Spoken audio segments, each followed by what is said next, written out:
सुप्रभात प्यारे बच्चों।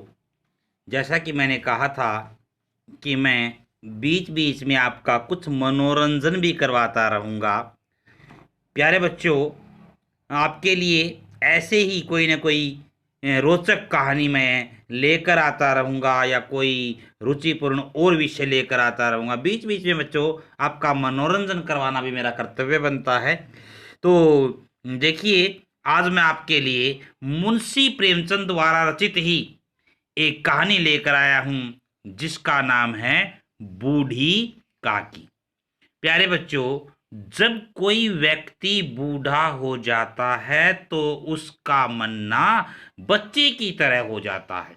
अर्थात जैसे बच्चे जिद करते हैं कोई भी स्वादिष्ट व्यंजन खाने के लिए, यानी उनकी इच्छाएं, वैसे ही बूढ़ा व्यक्ति भी वैसी ही बच्चे जैसी इच्छाएं उसके मन में उत्पन्न होने लगती हैं।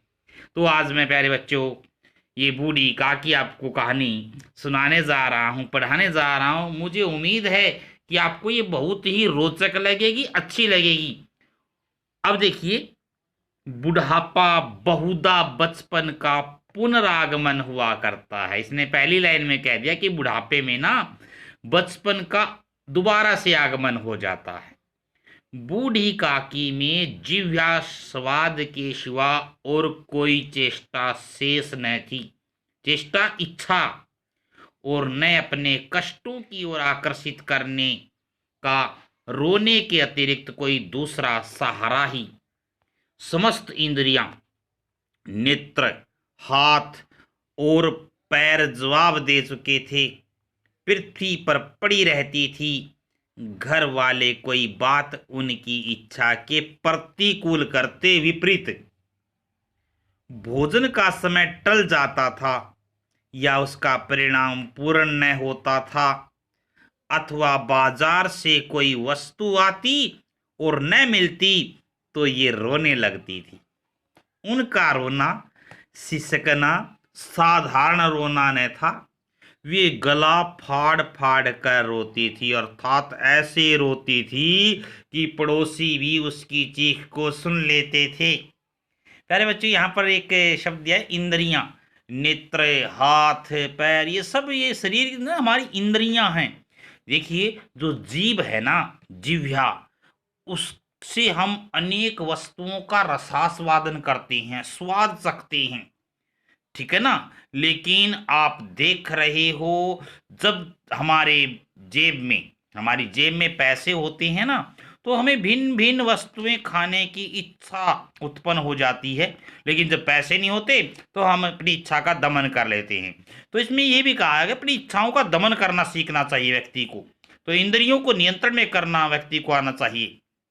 अब देखिए, उनके पति देव को स्वर्ग सिधारे कालांतर हो चुका था, बहुत समय।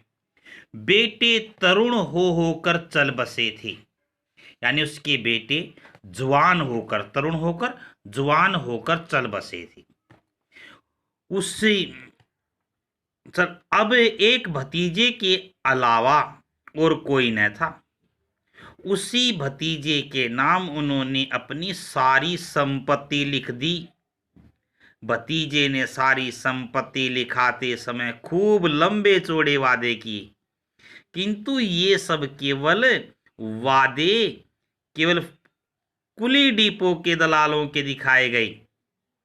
किंतु ये सब वादे केवल कुली डिपो के दलालों के दिखाए हुए शब्द बाग थे, अर्थात दिखावे मात्र थे, केवल कुछ समय के आधार स्तंभ थे। यद्यपि उस संपत्ति की वार्षिक आय 150-200 रुपए से कम न थी। प्यारे बच्चों, उस समय 100-200 रुपए वाले को तो बहुत अमीर माना जाता था। तथापि बूढ़ी काकी को पेट भर भोजन भी कठिनाई से मिलता था। इसमें उनके भतीजे पंडित बुद्धिराम का अपराध था, अथवा उनकी अर्धांगिनी यानी धर्मपत्नी श्रीमती रूपा का इसका निर्णय करना सहज नहीं। बुद्धिराम स्वभाव के सज्जन थे, किंतु उसी समय तब जबकि उनके कोष पर आँच न आए, यानी उनके खजाने, कोष से उनके खजाने पर आँच न आए। रूपा स्वभाव से तीव्र थी, सही, पर ईश्वर से डरती थी। अतएव बूढ़ी काकी को तो उसकी तीव्रता उतनी न खलती थी जितनी बुद्धि राम की भलमान साहत, यानी भला मानस सहित। बुद्धि राम को कभी कभी अपने अत्याचार का खेद होता था, अर्थात उसे दुख होता था। विचारते कि इसी संपत्ति के कारण मैं इस समय भला मानुष बना बैठा हूं, कि जो काकी ने मुझे संपत्ति दी ना, उसके कारण भला मनुष्य बना हूं। यदि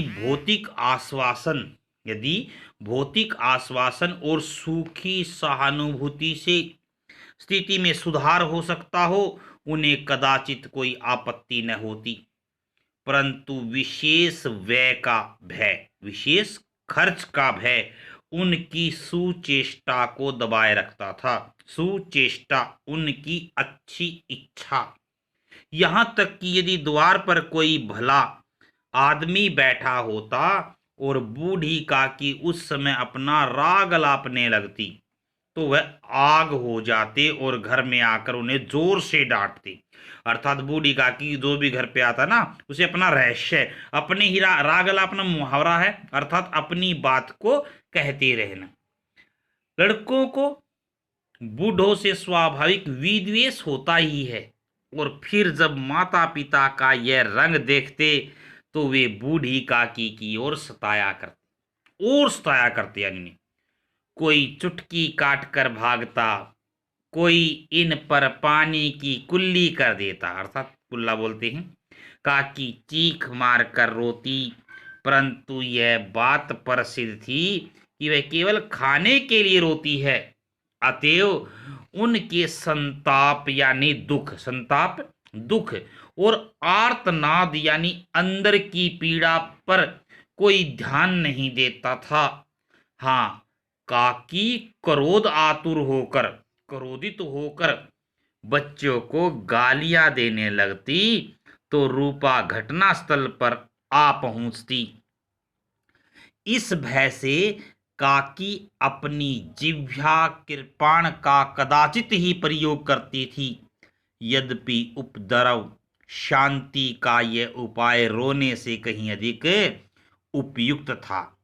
प्यारे बच्चों, यहाँ हमें शिक्षा भी मिलती है। देखो, हमें ना बूढ़े व्यक्तियों को ज़्यादा नहीं सताना चाहिए, क्योंकि जिस प्रकार हमारे माता पिता व्यवहार करते हैं हमारे पूर्वजों के साथ, हमारे दादा दादी के साथ, वैसे ही हम उनके अनुसार आ जाते हैं, यानी वैसे ही बन जाते हैं। इस प्रकार हमें अपने बूढ़े यानी बुजुर्गों को सताना नहीं चाहिए।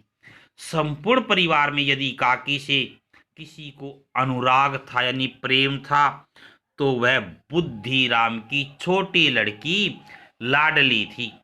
लाडली अपने दोनों भाइयों के भय से अपने हिस्से की मिठाई चबेना बूढ़ी काकी के पास बैठकर खाया करती थी।